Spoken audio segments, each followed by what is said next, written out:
This is Let Me Sum Up, your regular deep dive into recent reports on climate and energy. I'm Luke Menzel, recording on Wurundjeri land, and today I'm joined by three co-hosts. Why not? Global Vice President for Marketing and Extortion at the Let Me Sum Up podcast, Frankie Muscovich. Hello, Frankie. Good evening, Luke Tennant and special guest. It's lovely to be with you on Gadigal country this evening, and I'm looking forward to continuing to spruik the benefits of our delightful Patreon. I spammed due to overwhelming demand from at least one new subscriber. Hi, Ingrid.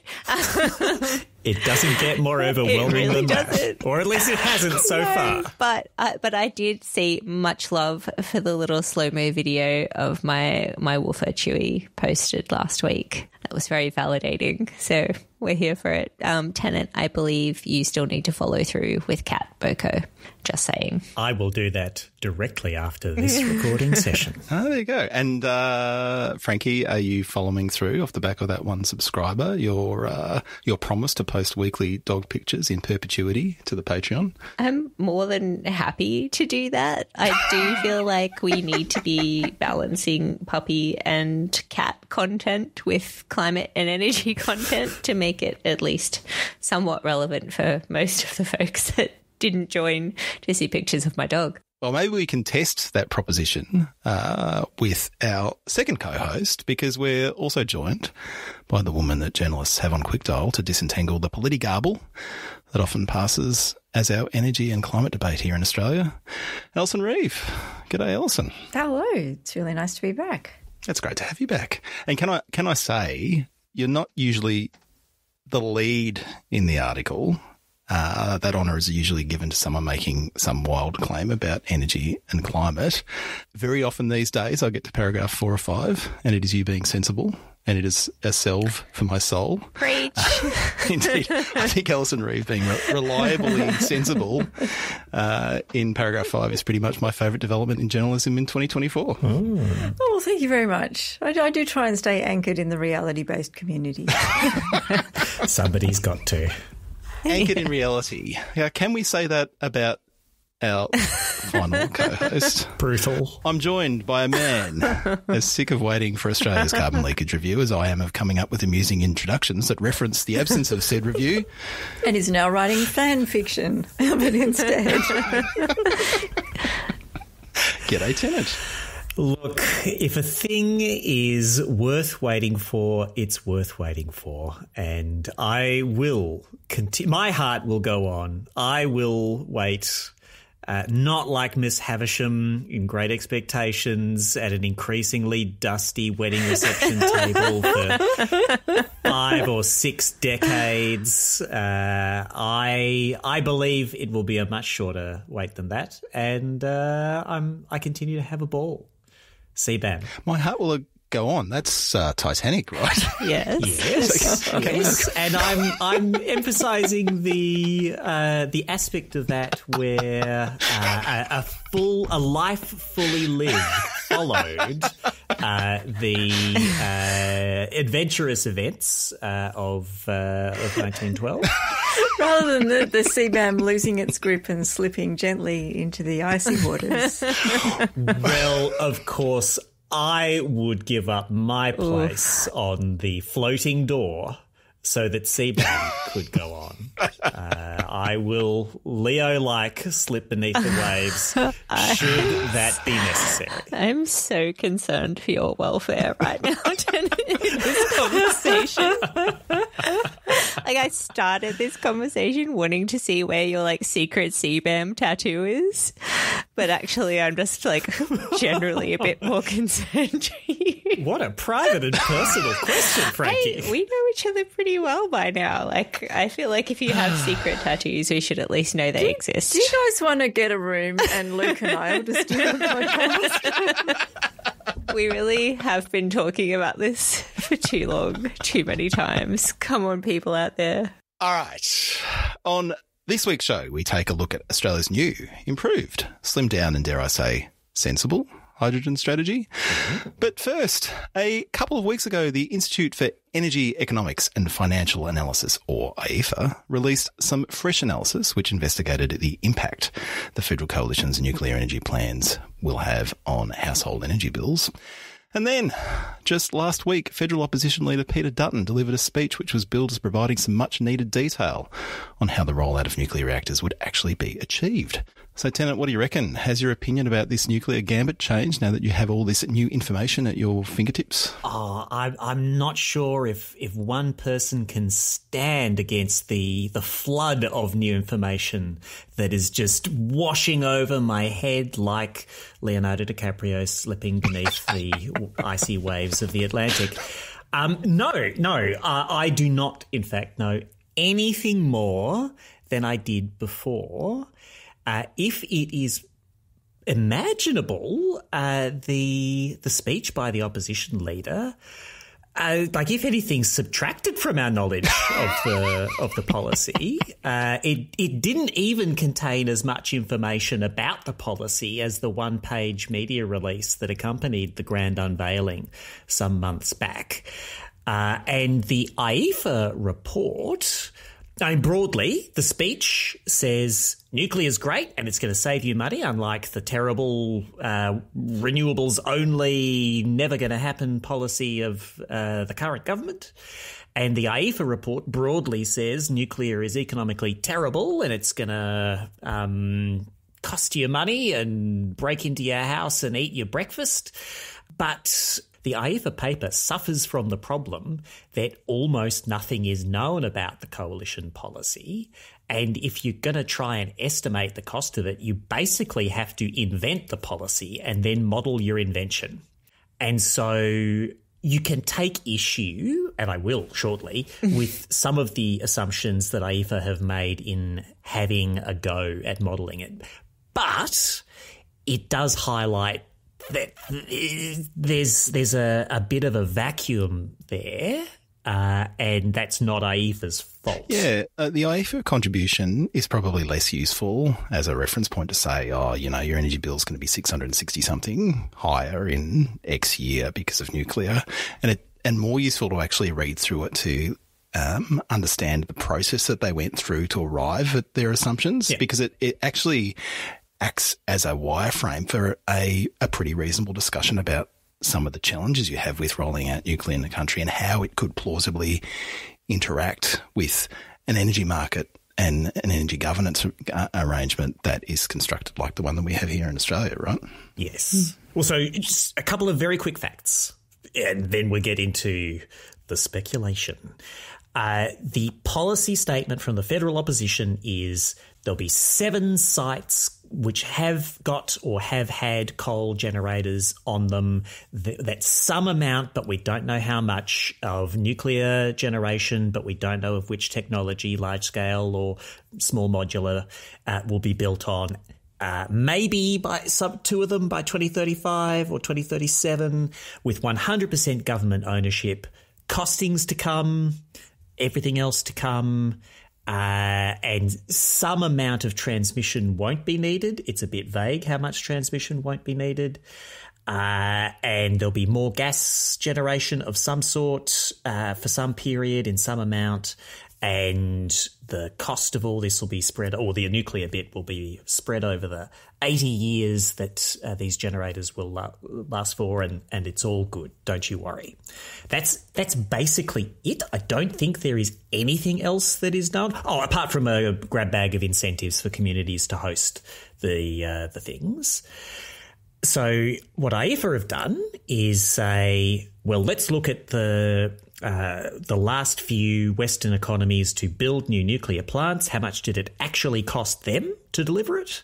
And let's look at the closest that a small modular reactor in a Western country has got to being contracted, which fell over, but there were some figures associated with it. And let's look at some early numbers for what might turn into a new project in, I think, the Czech Republic.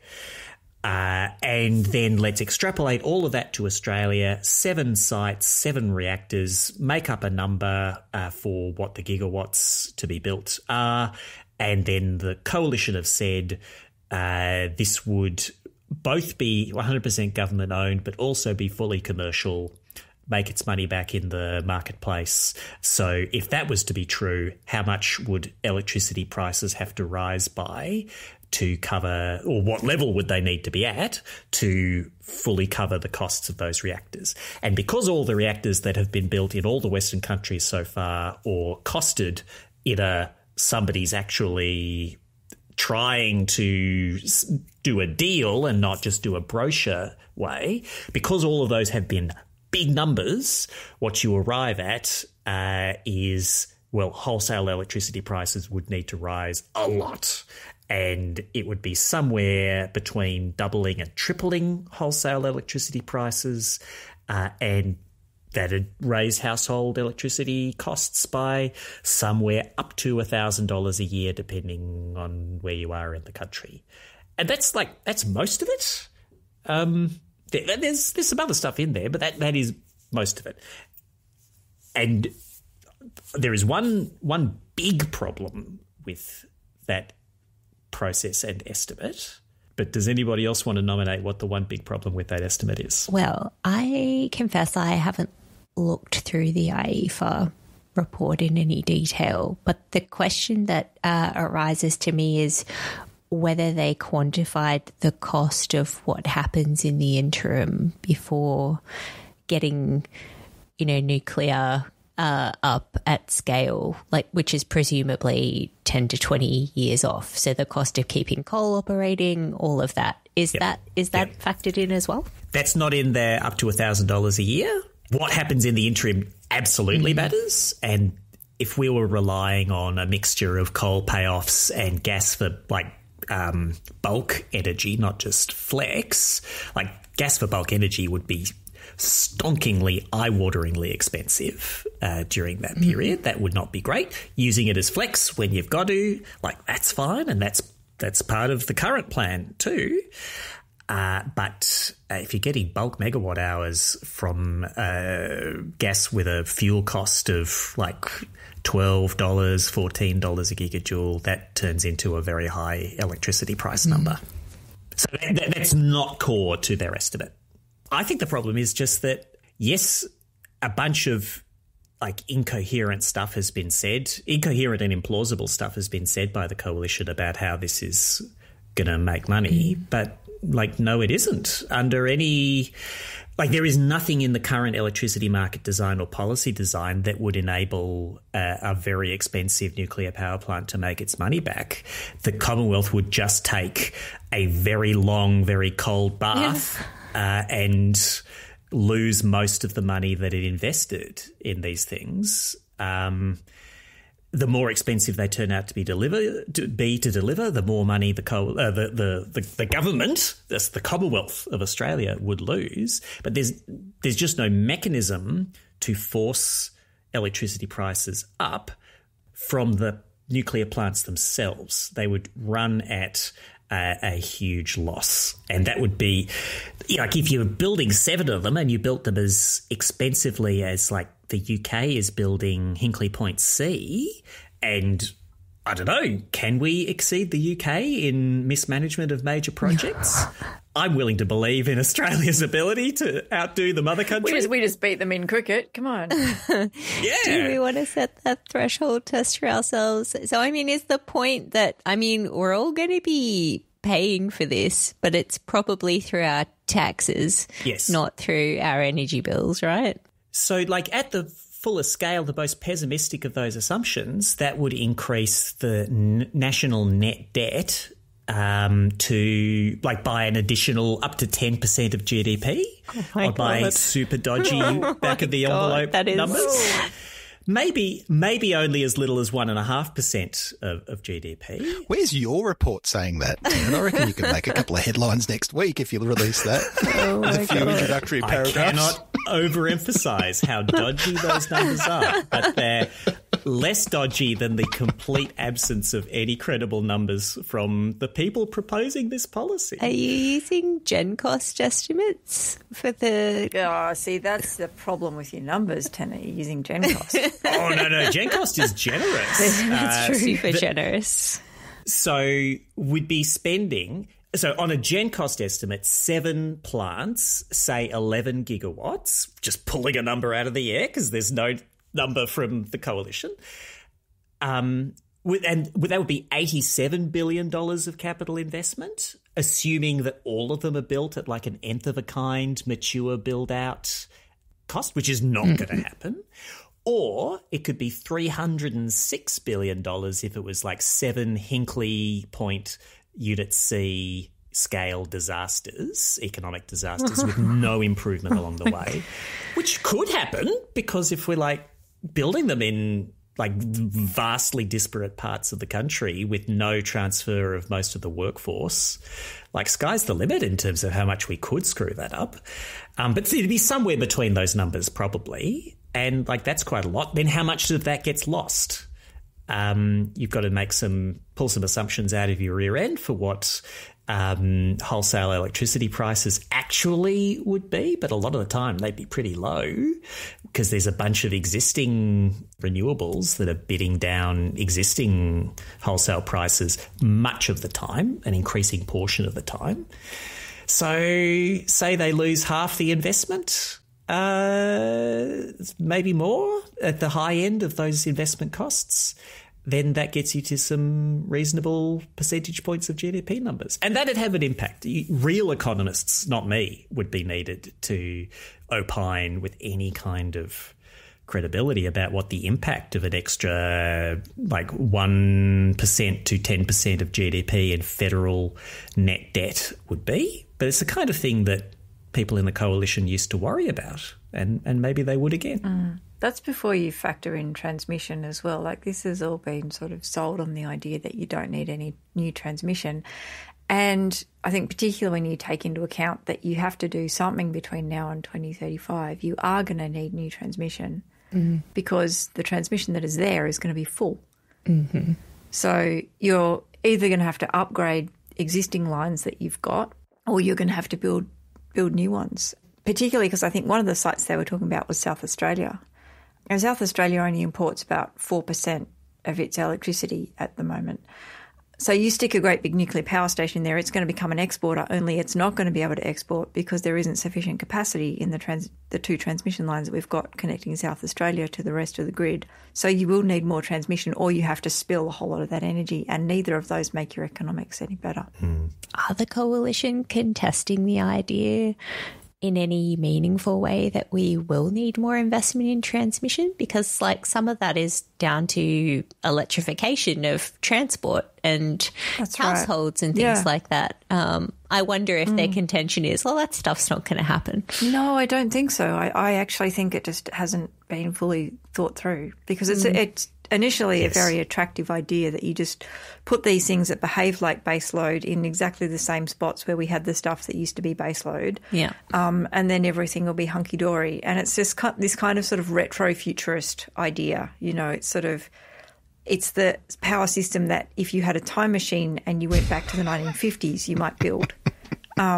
But we don't have a time machine and we're stuck with the reality and the legacy that we've got, which means that nuclear just doesn't make a lot of sense anymore. There was a drop to the Financial Review and the Australian a few weeks back of some fiscal policy plans and tax policy noodlings from the coalition. And it was sort of a tamping down expectations of big tax cuts thing, but they'd make a gesture at the ethos of the original Stage 3 tax cuts, but on a smaller scale. And there were a bunch of vague suggestions of things that would be savings to fund that. And one of the things on the list was, it was a bit vague. It's like filtered through like Phil Coorey, who whatever his virtues is not like budget paper number 2 in terms of the detail and comprehensiveness of his rendition of how you budget for things. And few people are budget paper number 2. But he had on his list of things seemingly the entirety of the Rewiring the Nation transmission finance policy. And the weird things about that are that, one, a lot of that money will be kind of irrevocably committed by the time of the election. But two, that's like on a underlying cash basis, that's not a save. The Commonwealth is lending on money for more than it costs it to borrow it. On a fiscal basis, the difference between the rate of commercial interest and the rate at which the money is lent would be accounted for as a cost, and therefore there'd be like a fiscal save. But also, if you're applying that kind of logic, all of this, like nuclear, we're going to borrow scads of money, but don't worry, something, 80 years, like all of that would be accounted for as a huge expenditure for a lack of a commercial asset under a consistent approach to budget accounting. And I don't know if we're going to see that consistent approach between now and the election, but like Treasury advice on implementing this stuff in a blue book would, I think, say, or you might want to be careful about how you structure it. You could see an attempt to really follow through on this, leading to NBN style, a lot of successive write-downs of the value of a public asset as reality is gradually recognised. I think there are a lot of things in that tax package where they hadn't quite realised that there's a lot of that, I mean, this government and the previous government, to be fair, have been doing this accounting trick of having a whole lot of money that effectively sits off budget because it's borrowed money that is then loaned out. But so when they sort of had this great list of all these things that they would cancel, you could sort of run your eye down that and go, but none of that's real money. Like rewiring the nation is not real money. What's that one called? National Reconstruction Fund is not real money. The NERF is not real money. There's a whole lot of things there which were basically done on the basis of the government being a bank. And they actually aren't going to pay for a tax cut or anything else, any other sort of services. So what I'm taking from this conversation is nuclear is HOTTOGO. All right. Well, I should say, actually, that we actually have some BOCO on this very topic, which we went even longer than this on the topic of the Coalition's nuclear non-policy. And if you would like to access that gem of analysis, which I don't think has been invalidated in any way, shape or form by recent developments. Yeah. I think it remains incredibly current, is what I would say. You can, of course, visit patreon.com/LetMeSumUp. Shall we chat about a report? Oh, we should definitely move on from this.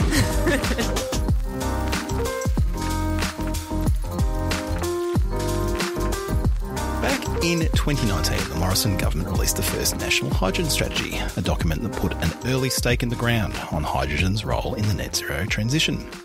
However, not all elements of that strategy have aged particularly well. For one thing, it had a very expansive view of the potential applications for hydrogen across the economy, and it embraced both green hydrogen produced by electrolyzers powered by renewable energy, as well as blue hydrogen produced from natural gas with high rates of carbon capture and storage.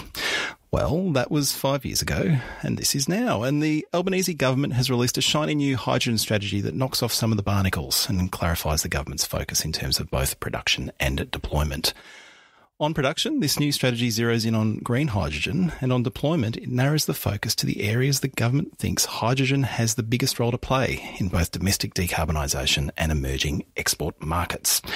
We'll dig into this latest strategy shortly, but Alison, you were there. You were the departmental lead on that first hydrogen strategy back in 2019. So tell us, how did Australia end up with a hydrogen strategy in the first place? So our story begins, our origin story, you might say, in 2017 when, as part of the great suite of things that people did, I think as a bit of a panic in response to the blackouts in South Australia in 2016. So thing number one, get Alan Finkel to have a look at the electricity market. But thing number two was to get CSIRO to put together this document that was called the Low Emissions Technology Roadmap. And I think that was probably the first set of published numbers we have, which had things like LCOEs in it, levelized costs of electricity, so similar to what we get in Gen Cost now. And it identified a bunch of other opportunities for Australia in a low emissions world. And one of those was hydrogen. Not long after that, there was a report, forget who published it, but it was called Mission Possible. Massive long report about what you could do in hard-to-abate sectors, and hydrogen was popping up there as well as the solution for things like steel and cement.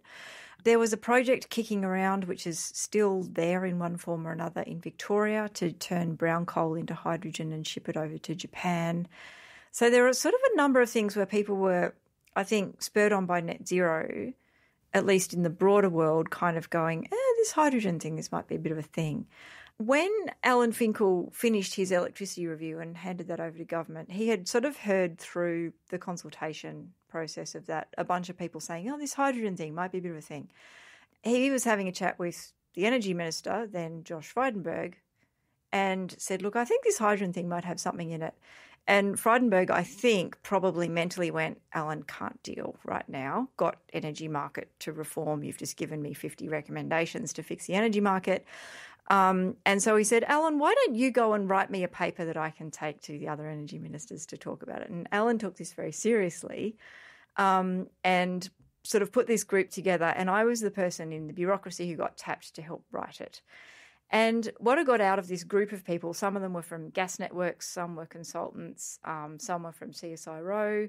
What we got out of them was basically just this massive brain dump of if you were doing a huge blue sky thinking of like everything that you could possibly want policy-wise from hydrogen. Should we establish a national hydrogen reserve policy now so that when we become a giant exporter, we won't have the same problem that we've had with gas. So we'll have this massive domestic reservation of hydrogen. How are we going to tax it? How's it going to fit in with the diesel fuel rebate? Who's going to build out all of the infrastructure? And I sort of looked at all of this and went, if all of this goes in front of ministers, they're just going to freak the hell out because it's too much all at once. What we ended up doing was putting that together and saying, it does look like there's something here. There's a huge amount of complexity that you have to think about, like, do you have a domestic reservation policy and what do you do with the diesel fuel rebate and all of that sort of thing? So what you should do is commission a strategy, and that will give you a year to sort it out. And so that was what went to energy ministers at the end of 2018.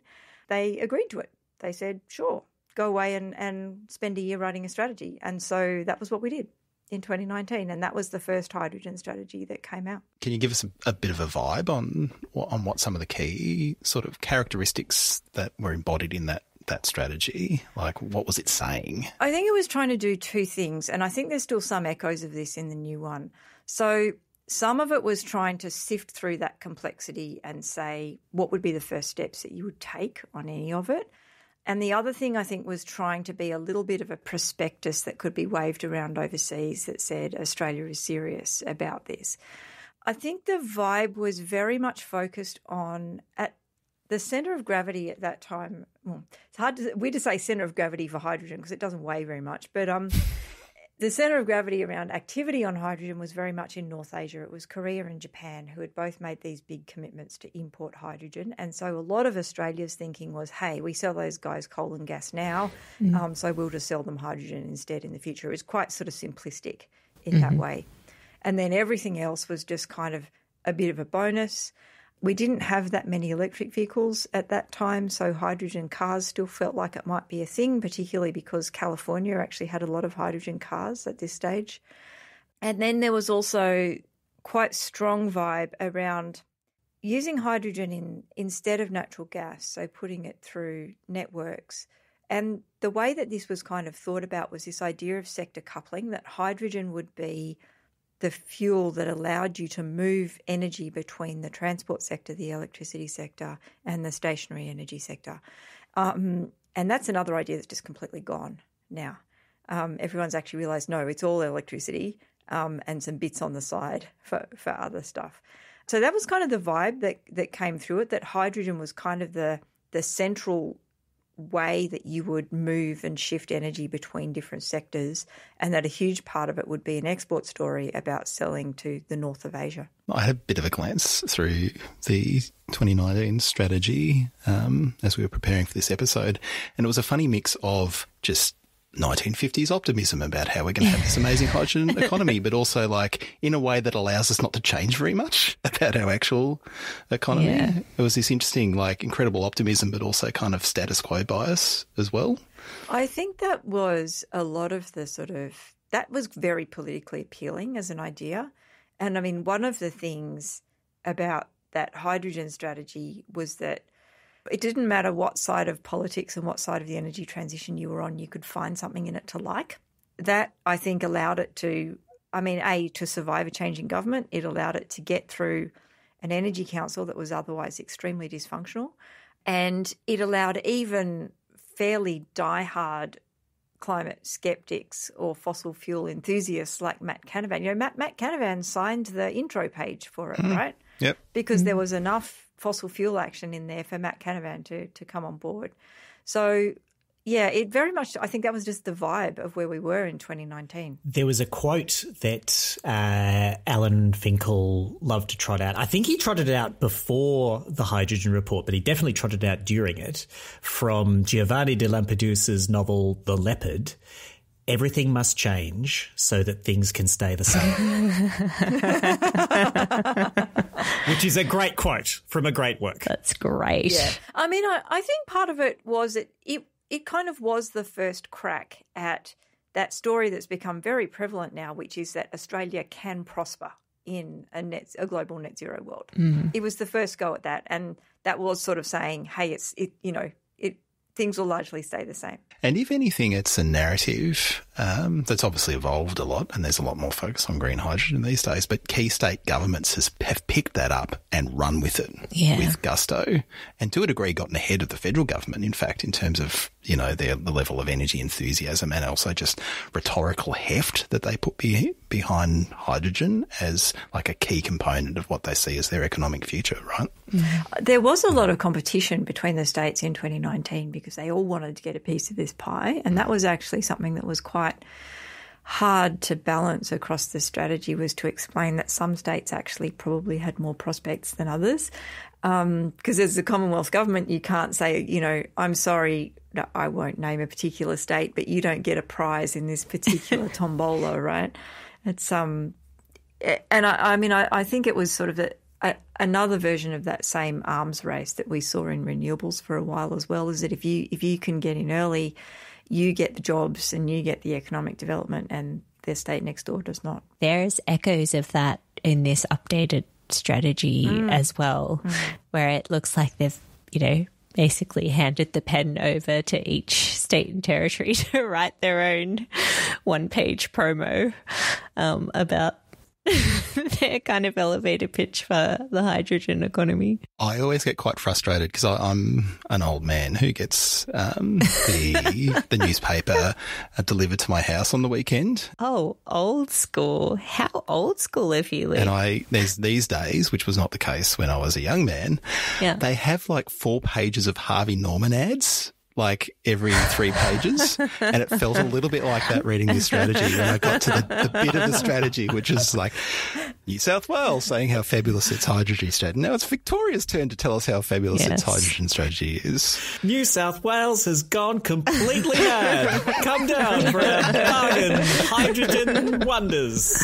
No deposit, no interest, nothing to pay for 80 years. Pretty much. Oh, wait, that's a different policy. All right. Frankie, that was the 2019 strategy. What's in the 2024 strategy? Well, I mean, at the risk of sounding far too moderate and sensible, like a lot of quite sensible, focused things, apart from a plethora of icons, and I'm sure we'll get into that. Hello, graphic designer, we're all thinking of you and the time that you put into this document. What, Frankie, this is the theatre of the mind. You need to describe. I need to find the page reference. Every single icon. 50-odd icons. So, I mean, look, if you need an icon for something in any report that you're writing at the moment, come check out the hydrogen strategy. There will be an icon for you in this document. I guarantee it. Iconic. Yes.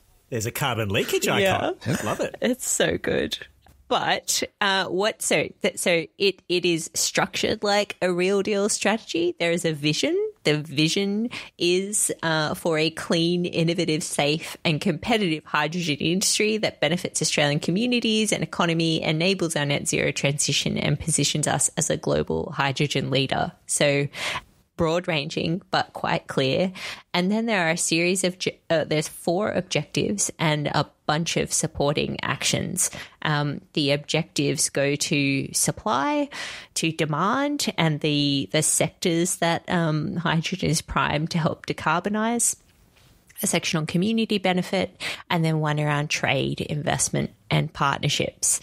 The broad thrust of a lot of what's in this document, one, clarifies that the support the government is focused on giving is really now green hydrogen. So I think to Alison's previous point, the door was left open under the previous government and different politics for grey and blue hydrogen. It's derived using fossil fuels or with carbon capture and storage. But the current government has said, well, maybe those things will be viable, but they're not going to be the subject of, a lot of government support.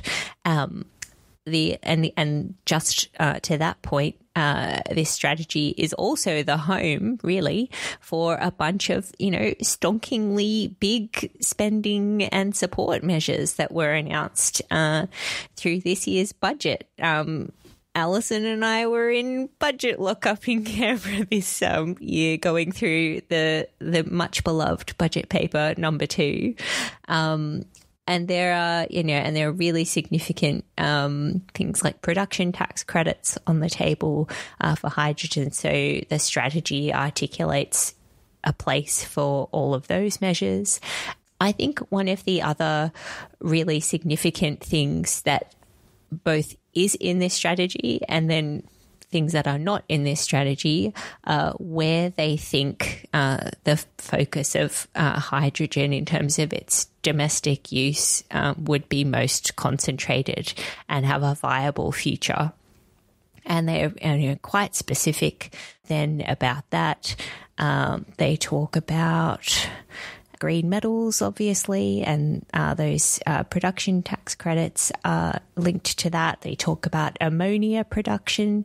And I was reminded of I think this was maybe our 2nd or 3rd episode ever, where we talked about the prospect for green ammonia being the transport carrier of choice. So that was a good little throwback there.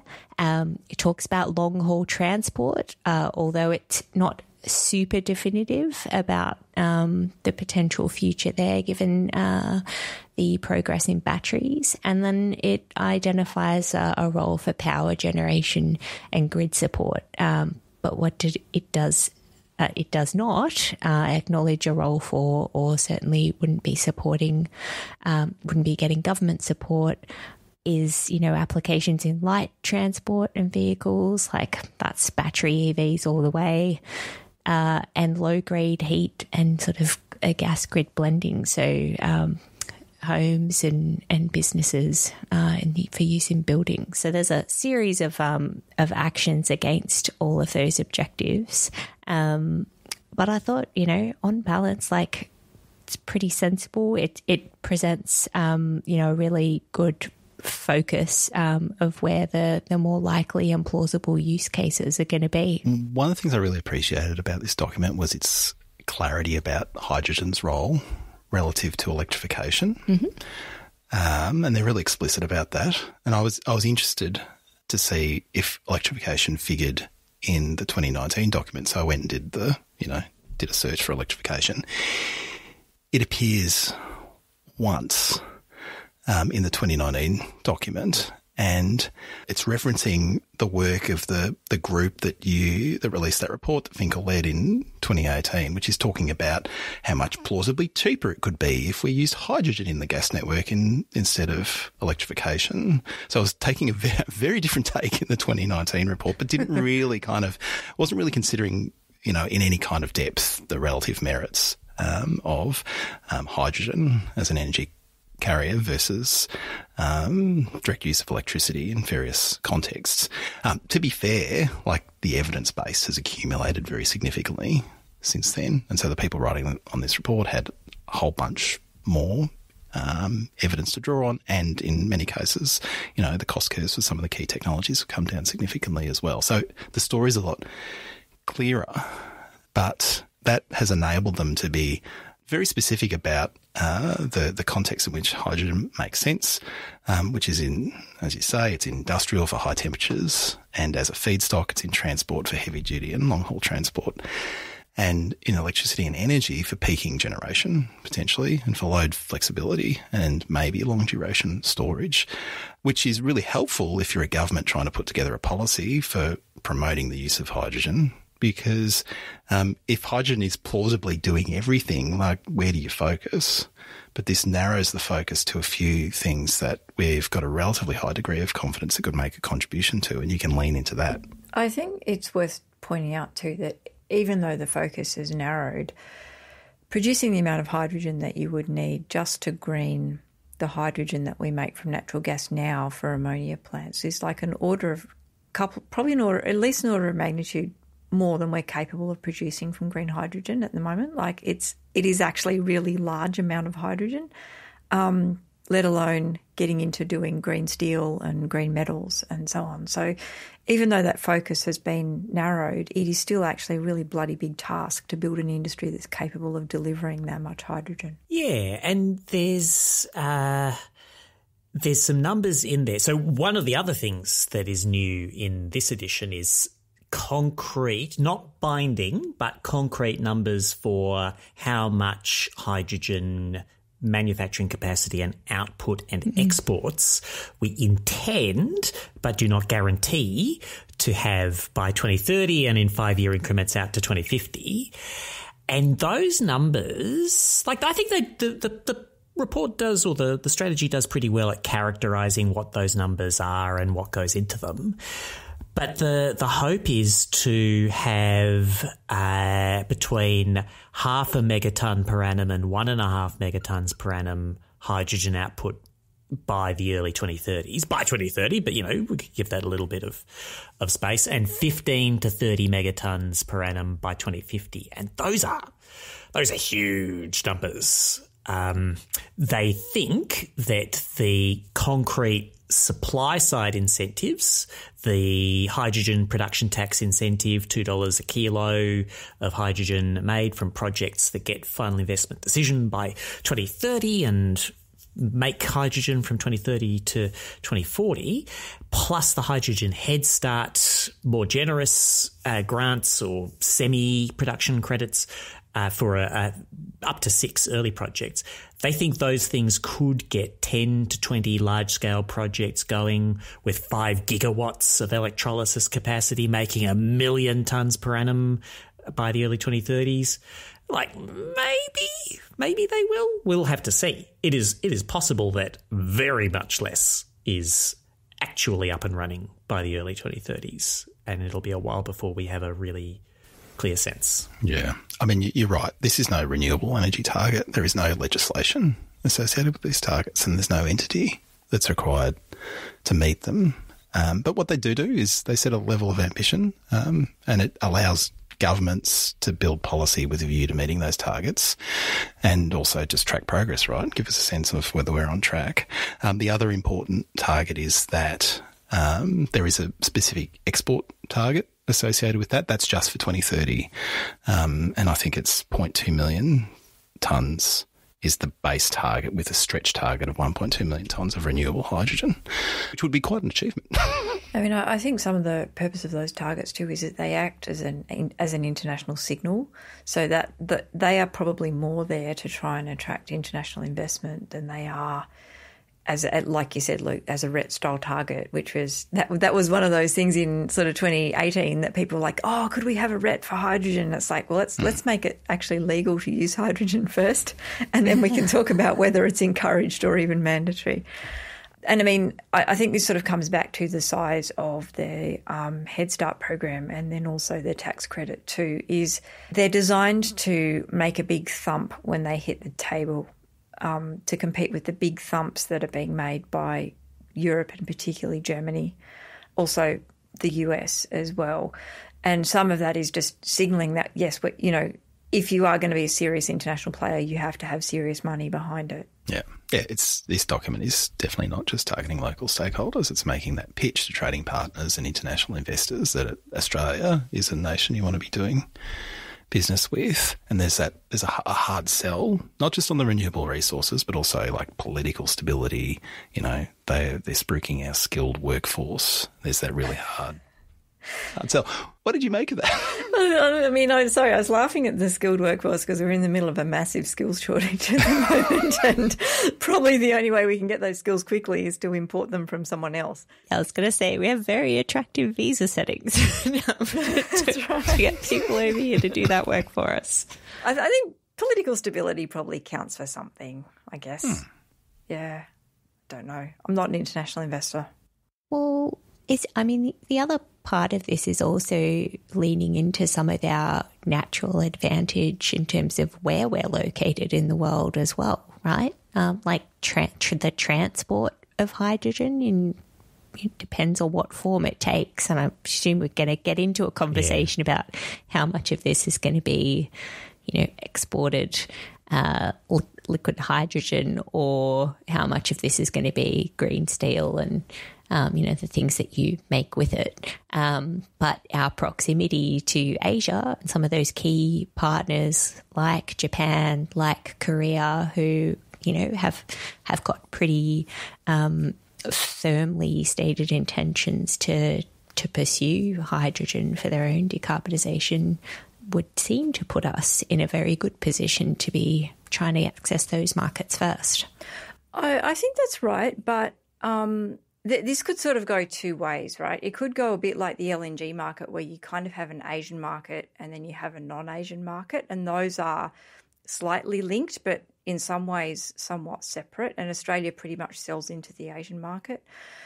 The thing that really changed between 2019 and this one was that Germany turned up in Australia and said, hey, we want to buy hydrogen from you. And I think a lot of people looked at that and went, but you're a long way away. Are you nuts? But they are serious about it. There was a $600 million deal that was signed a couple of weeks ago between Australia and Germany to underwrite a supply chain between Australia and Germany. It's not really settled yet as to where that market is going to be and who's going to be playing in it. And this is the same as the gas market really as well. Someone who is relying a lot on imports will never buy all of their supply from one country. They'll always diversify. So we'll always be in competition with somebody. Well, unless they are pre-Ukraine invasion Germany. Hopefully they don't make that mistake twice, right? Fool me once, shame on me, on you. Fool me twice, shame on Gerhard Schröder. So I thought that the stated story for Australia's advantage overall was pretty good as our potential advantage. The transport piece, I think only makes sense if you do think that a lot of hydrogen is going to be transported across across oceans. And to your point, Alison, about this being a brochure to some extent, well, Japan and Korea currently believe that they will do that. Germany believes that they will do that.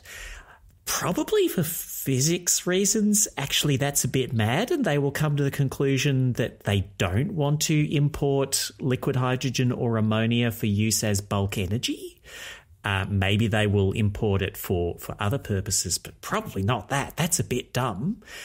But you've got to flatter your customers while they're going through fits of insanity. And the strategy more broadly is very much open to using hydrogen to make products locally, and those products can be exported like green iron, like ammonia for explosives or fertilizer much more sensibly. So I think that is good. I think it could have had a little bit more explicit attention to the how do we ensure that we are building renewables, not just better than today or keeping up with global cost reductions, but being one of the best places in the world to deliver renewables projects. There's stuff in there about scaling up supply chains and skills shortages, dealing with those, and speeding up approvals processes.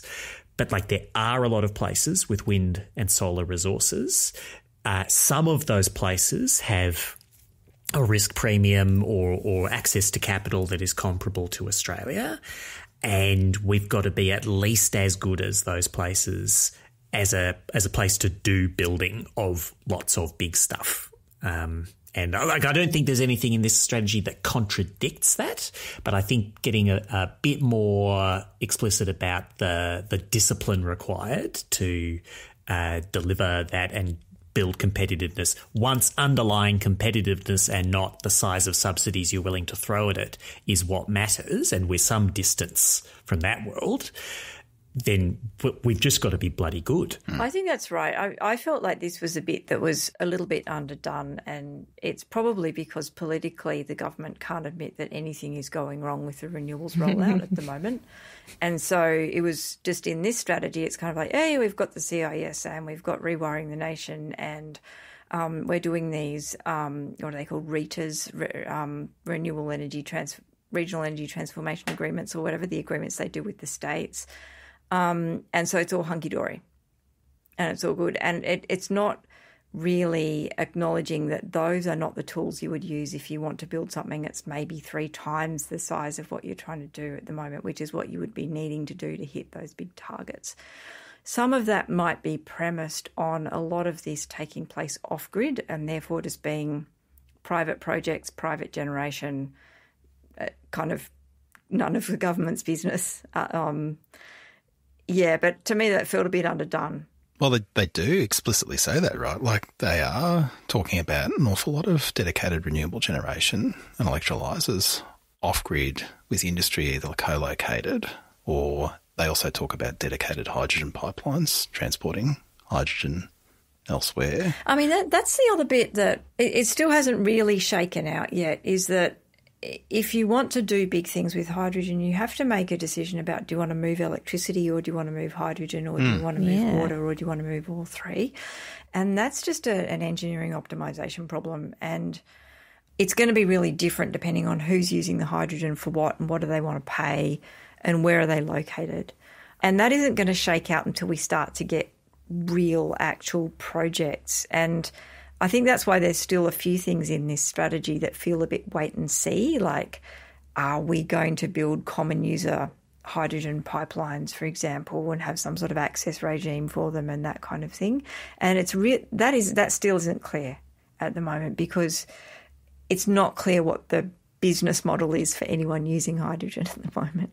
The big thing that I thought was underdone that's linked to this is like all the supporting infrastructure that's going to be needed, and that looks very different depending on the use cases for the hydrogen. So are we exporting hydrogen on ships, in which case we don't potentially want to be piping it from very remote inland regions if we're going to have to shove it on ships and take it elsewhere, versus, those domestic uses where you've got that co-location of industry, and you might be manufacturing things that then you can transport by freight or make use of existing infrastructure.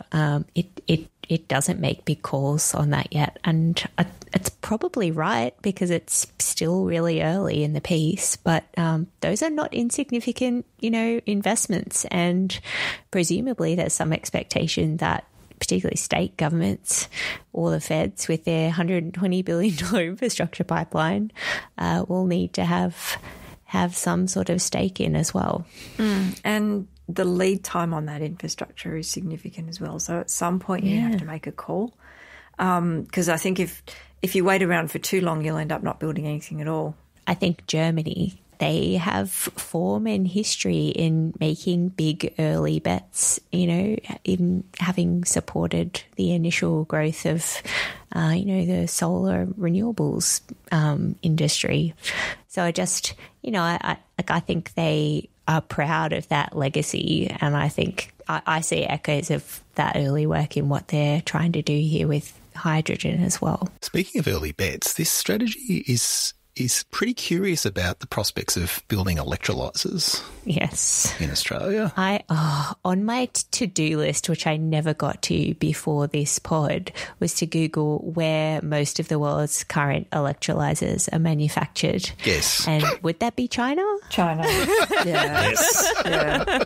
Although, Well, it depends, actually. It's alkaline electrolyzers, yes, mostly China. The other ones, it's a bit more mixed. But the other ones are still very much they're a screwdriver technology, right? If you want one, you don't just ring up the factory and say, send me a Model X or whatever. You ring them up and they say, and they set a guy to work to build you the Model X. It's not just sitting in a warehouse somewhere.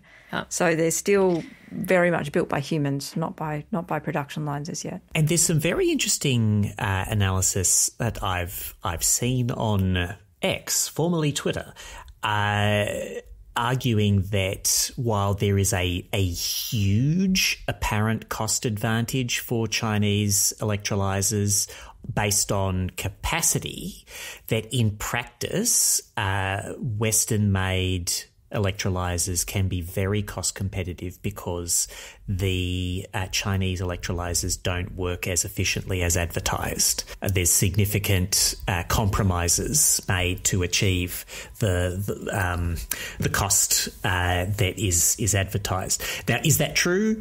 I can't tell you. I haven't bought any electrolyzers lately. But there's definitely room to this point of should we be in the game?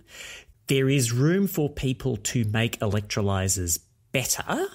There is a hell of a lot of cost to be got out of them. And there's a bunch of stuff in an electrolysis facility that is not the electrolyzer itself, where we're probably not going to find radically cheaper ways to make a tank or a pump or whatever. But maybe there's room for design smarts in avoiding a bunch of balance of system stuff.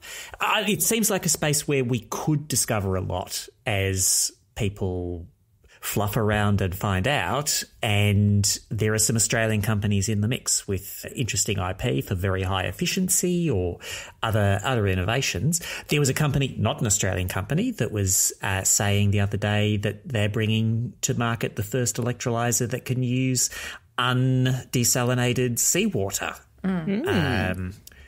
Which sounds cool, although paying for desalination adds about 4 cents per kilo of hydrogen to the cost of the hydrogen versus not paying anything for the water. So, I don't know, it better be a cheap electrolyzer that can use seawater because the water ain't that much of an advantage. But some people care about water. I'm one of those people.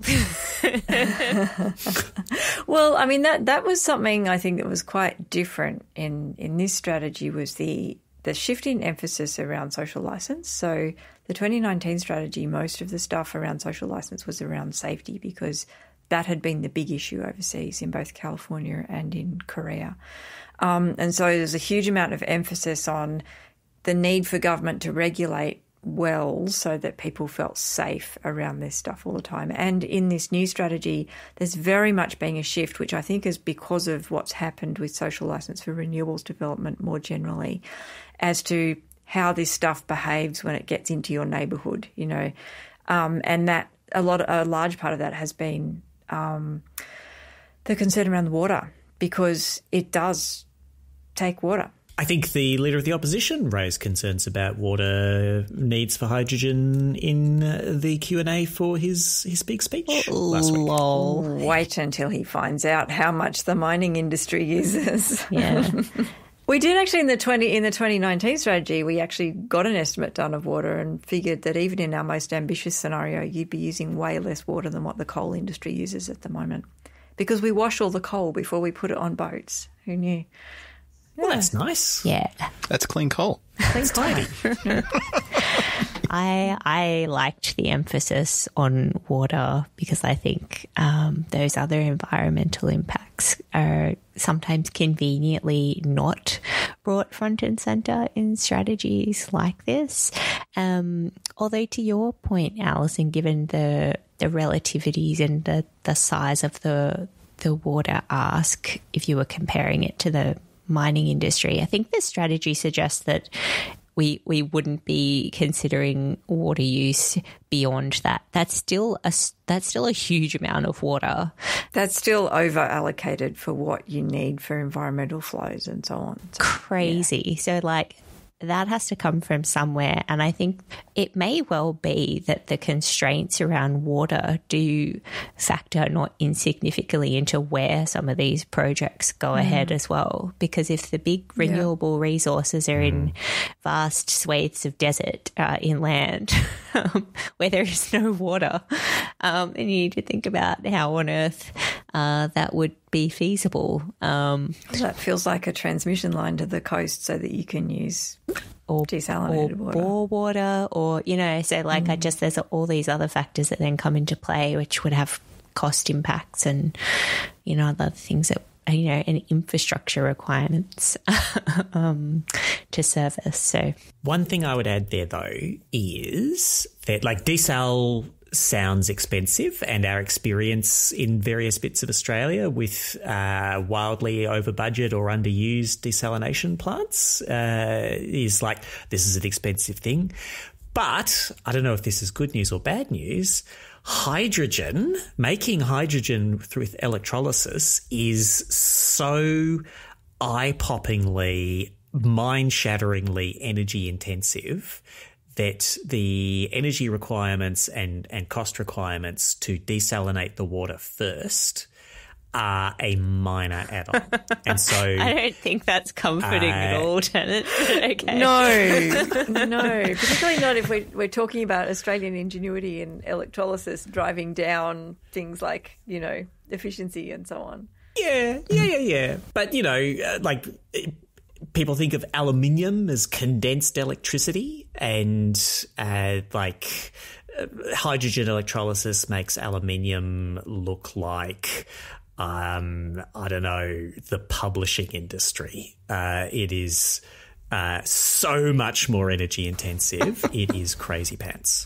I was curious about, I think it was in the section on community benefits, which again it was, and because of where some of the geographic potential lies, there was a heavy emphasis on best practice engagement with First Nations communities, which again is good to see. I also saw reference to or commitment to developing a hydrogen industry code of conduct.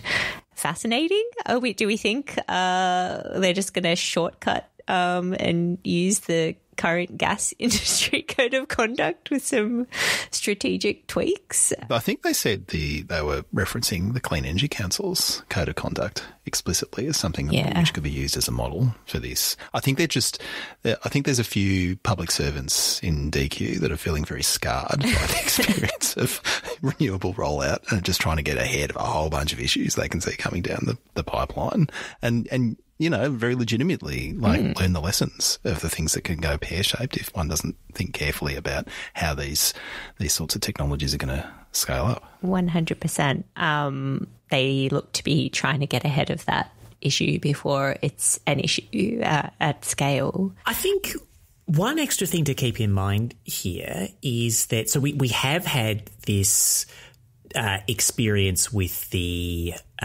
growth in gas exports, where certainly on the East Coast, a lot of people felt like local gas users got screwed over. The taxpayer didn't get anything much to speak of. And the growth of the industry was so badly planned and coordinated that actually the gas industry itself lost enormous amounts of investors' money. Win, win, win. It was a great big mess when it could have been stonkingly profitable and spread a lot of cake around. And they don't want to repeat that for hydrogen. And thinking about rational development and common use infrastructure and so on. Like, that definitely has a place. But we are very distant from there being like a large profitable cake of hydrogen lucre to divide. This is an industry we'll be pumping money into to help create and make it viable against high emissions ways of doing things. And export customers need to do the same thing for quite some time to come. And there is no cake to divide as yet. We need to pay through the nose to summon a cake into existence. And I think that was kind of recognised in the strategy as well, is that they pushed off the question of thinking about anything to do with taxation and that kind of stuff well into the future, and just said, we'll keep an eye on it and watch whether it develops or not, because there's just nothing there to tax at the moment. I thought the other good thing that they've set this strategy up for is like 5 yearly reviews. And then initially I thought, a lot can change in 5 years. So it's good that they've obviously thought about that as well. And they're doing annual, state of hydrogen reports. And I think they've left the door open to making policy changes through that annual reporting process on, if they're urgently needed, which is good. So we'll see you back here in 5 years. It's a date. Are you guys still going to be going in 5 years? Bigger than ever. It'll be your full-time job and not just this side hustle. Right? World domination is within our grasp. Let's see how that prediction is doing in 5 years.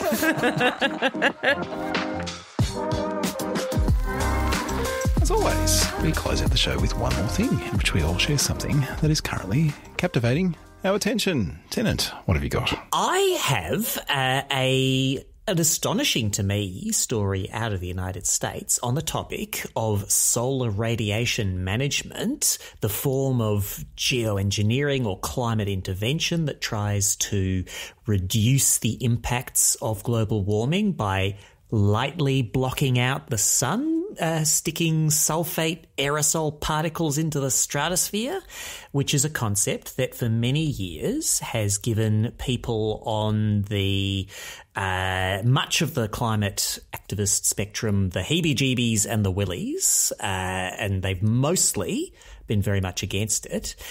And it turns out that some other people are against it too, for rather different reasons. The US state of Tennessee has recently banned solar geoengineering with a bunch of state legislative votes from Republicans who are not only generally opposed, and these ones specifically opposed, to action on climate change of the reducing emissions sort, but they don't believe in the Band-Aid on the bullet wound approach of geoengineering either. And in fact, a significant portion of the people involved are against it because they believe that this solar geoengineering is already being done because they're chemtrails conspiracy nuts. Oh, my God. And they think that that's what all these mysterious lines in the sky are about. It is the vaccines of climate change, and a growing number of people on the conspiratorial and right end of the spectrum in US politics are horseshoeing their way into opposition to solar geoengineering. So that's interesting and is not quite what you might have expected from because the fears, as well as the fears of unintended consequences that have animated a lot of people of all persuasions in thinking about solar geoengineering. One of the biggest fears from people on the sort of green left side of things was that the prospect of a climate quick fix would create moral hazard and prevent people from doing the hard yards of emissions reduction.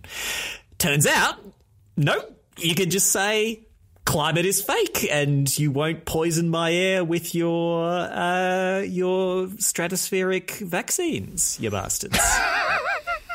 That's maybe not the whole of the anti-geoengineering movement, but that was some people. We'll put a link to a remarkable New York Times story into the show notes. All right. Alison, what have you got? I just wanted to mark the end of coal-fired electricity in the UK with the closure of the plant at Ratcliffe-on-Soar. I think I've pronounced that properly.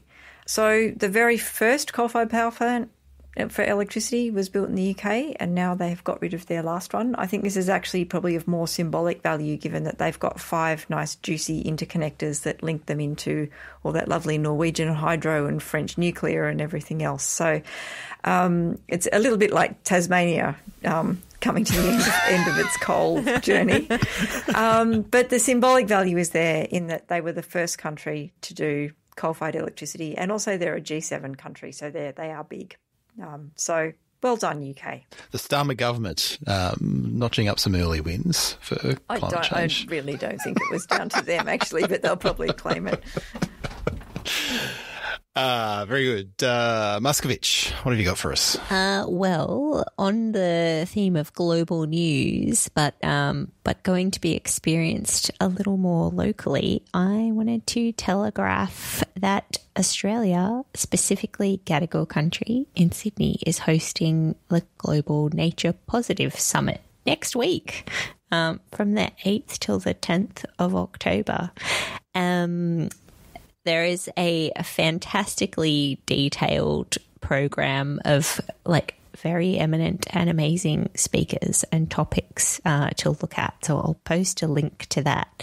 And obviously the sort of broad purpose of this is for leaders to come together and talk about how they would be meeting commitments under the Kunming-Montreal Global Biodiversity Framework, which is maybe better known through some of the 2030 targets that have been adopted, that include things like restoring 30% of degraded ecosystems and conserving 30% of land, waters and seas for nature, etc.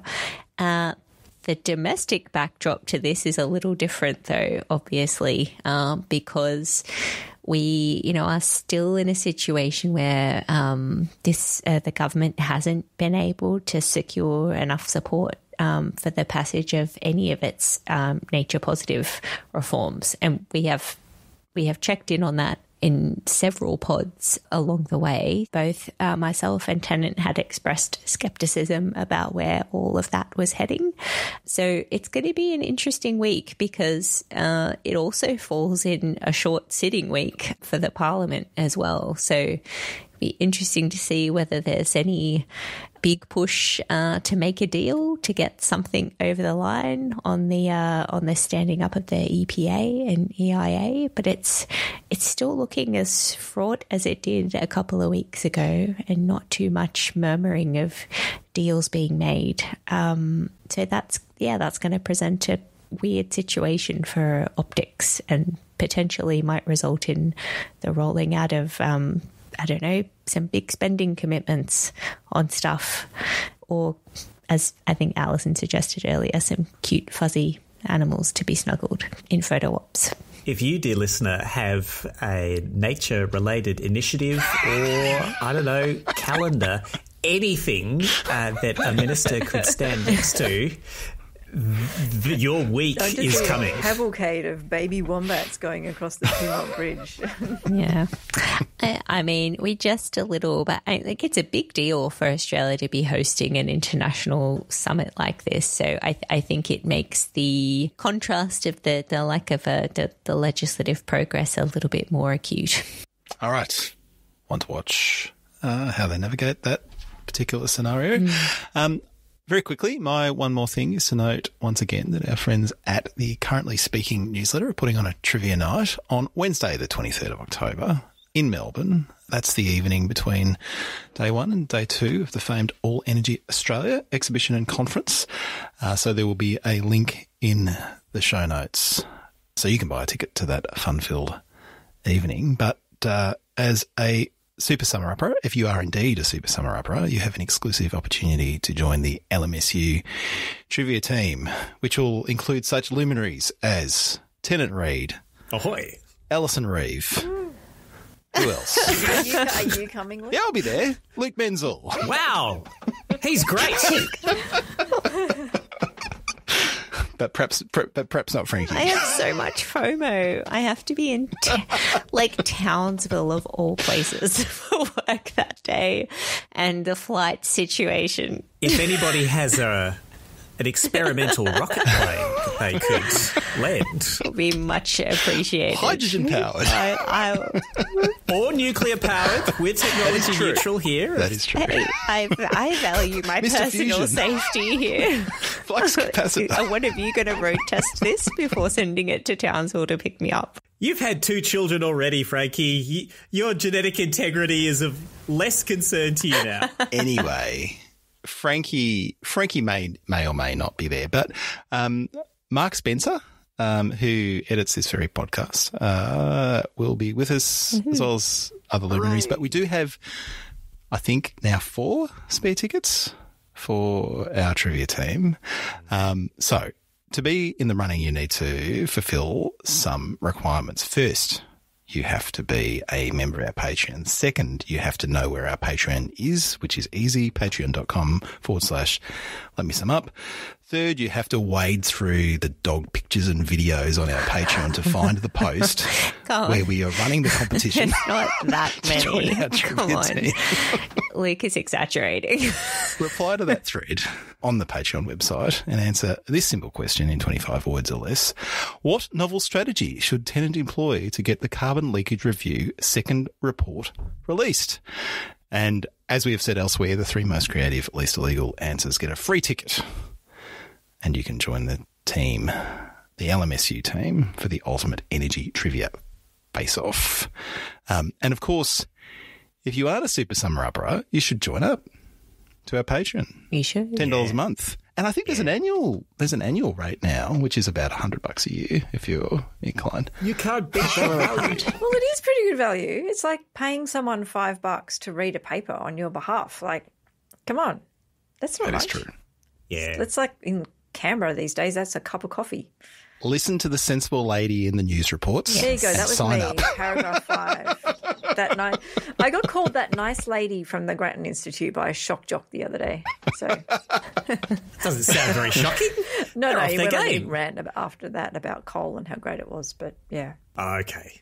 Back on game. All right. So that's our secret plan to get you to sign up to our Patreon and also to get some lovely people to fill out the ranks, to fill the Muscovich-shaped hole on our trivia team. So, I have so much FOMO already. It sucks. All right. are there any particular skill sets that we feel we're lacking and that we're targeting? yes, selection criteria. I think writing a funny 25-word comment on the Patreon is the only prerequisite at this point. Although, But if you fully understand the intricacies of the 5-minute settlement rule, I think that would possibly help. If this is truly energy trivia. And Yeah. all right, I'm appointing you chair of our selection panel, Alison. Yeah. I'm going to... damn. we're going to get you a skills matrix. No, I didn't volunteer for that. Oh, but you kinda just did. did. This is 2019 all over again. Do I get a T-shirt if I do? Sure. Yeah, Sure. I think she's earned it. Okay, that is our show for today.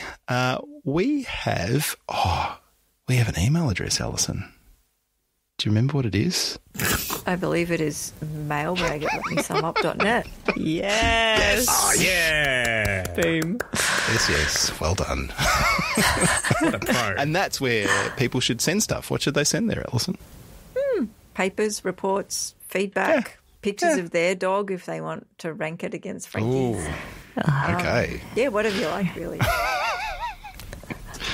Very good. Very good. Love that for us. That'll teach you. Kenneth, we also have a website. What's there? At www.letmesumup.net, you can find all our past publicly available episodes, and you can go back through them and obsessively note all the times when Luke has made mean jokes at me about the non-release so far, as we speak, of the carbon leakage review second paper. And I can't think of a better way to spend It's your only time. like every episode for the last, 3 months? At least. It's been a while. Has been a little while. And Frankie, as previously mentioned, we also have a Patreon. Oh, we do. So many delightful things there for you to dine out on, including delicious extra subscriber-only BOCO episodes in which we talk about, the goings-on, things that crop up from time to time. We talked about nuclear not too long ago. We talked about local legislation developments, climate-related financial disclosures, and sundry. There are custom memes there. I mean, look, guys, the dog content is certainly there for a specific audience, but for the rest of you climate and energy wonks, there is plenty for you to dine out on. So patreon.com/Let Me Sum Up. Get onto it, Pete. Get onto it. Let Me Sum Up is edited by Jenny Mann, energy professional, a lifelong podcast tragic, Mark Spencer of Here Media Studio. We'll be back in a couple of weeks. But until then, for Frankie Muskovich, Tennant Reed and Alison Reeve, I'm Luke Menzel. Thanks for listening, and we'll talk to you again soon.